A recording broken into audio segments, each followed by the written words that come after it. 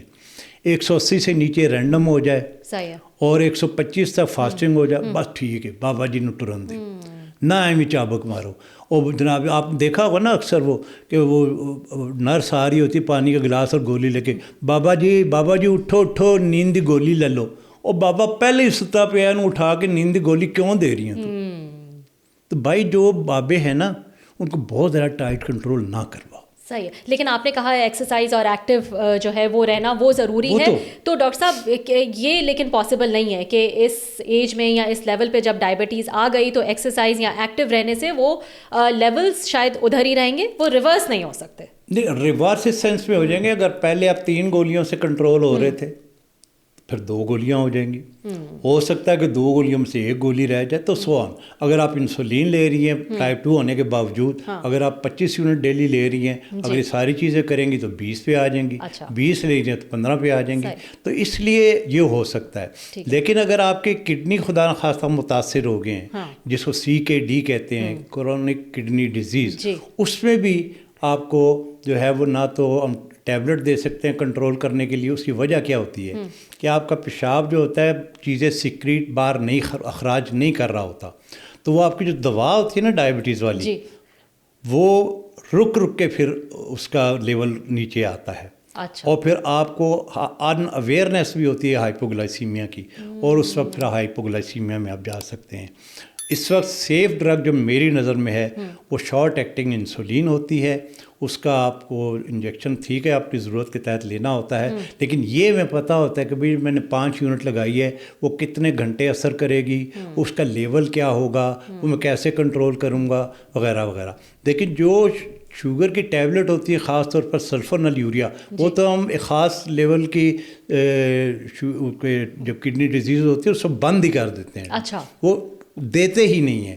اسی طرح گلوکوفیج بھی نہیں دیتے ہم, جو ہوتی ہے وہ یا میٹفارمن, جن کے کڈنیز افیکٹ ہو جائے, وہ ہوتے ہیں کہ GFR یعنی کہ گلومرل فلٹریشن ریٹ, آپ کی کڈنی کتنا فلٹر کر رہی ہے. جس وقت فلٹر 40 سے نیچے آ جاتا ہے نا, تو پھر اورل ہائپوگلائسیمک ایجنٹ جو ہوتے ہیں ہم کوشش کرتے ہیں کہ پیشنٹ کو نہ دیں. ٹھیک ہے, تو یہ کہنا صحیح ہوگا کہ انسولین ایک سیف جو ہے سیفسٹ وہ ہے.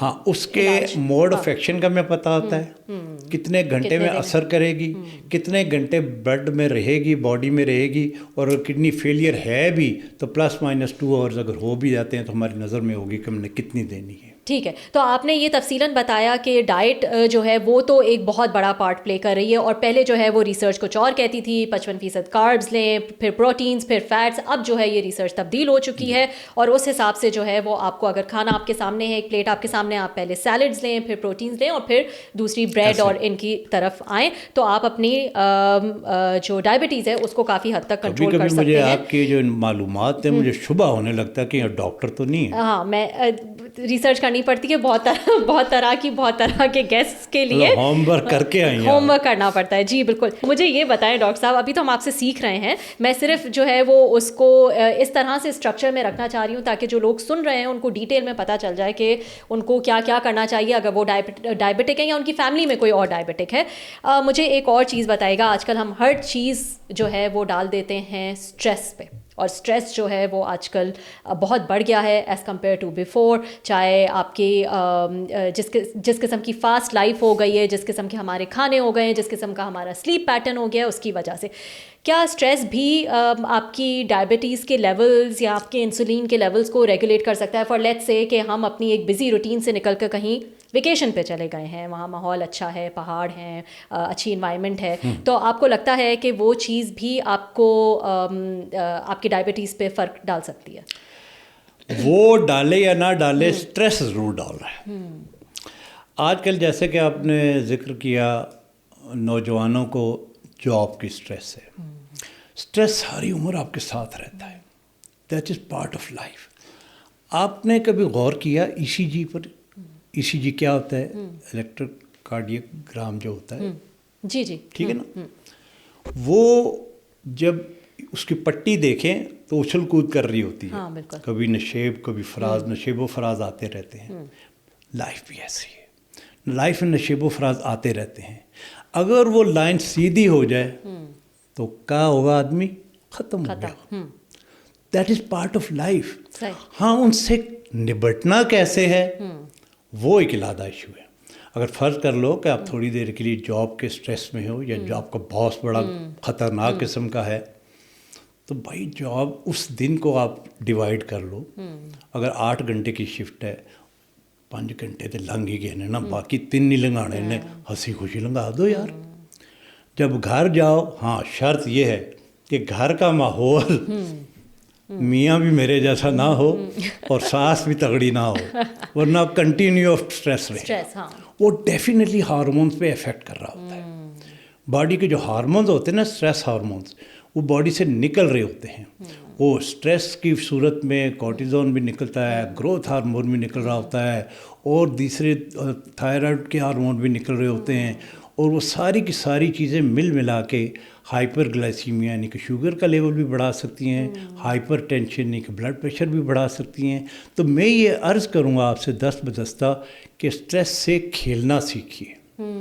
جو ڈائبٹیز ہے نا، میں مثال دینا تو نہیں چاہتا، آپ بھی شادی شدہ ہیں لیکن دینی پڑتی ہے. ایک شادی کی طرح ہے کہ جب شروع میں ڈائبٹیز ہوتی ہے نا، 10-15 سال تو پتہ ہی نہیں چلتا، ہنستے کھیلتے ہی گزر جاتے ہیں.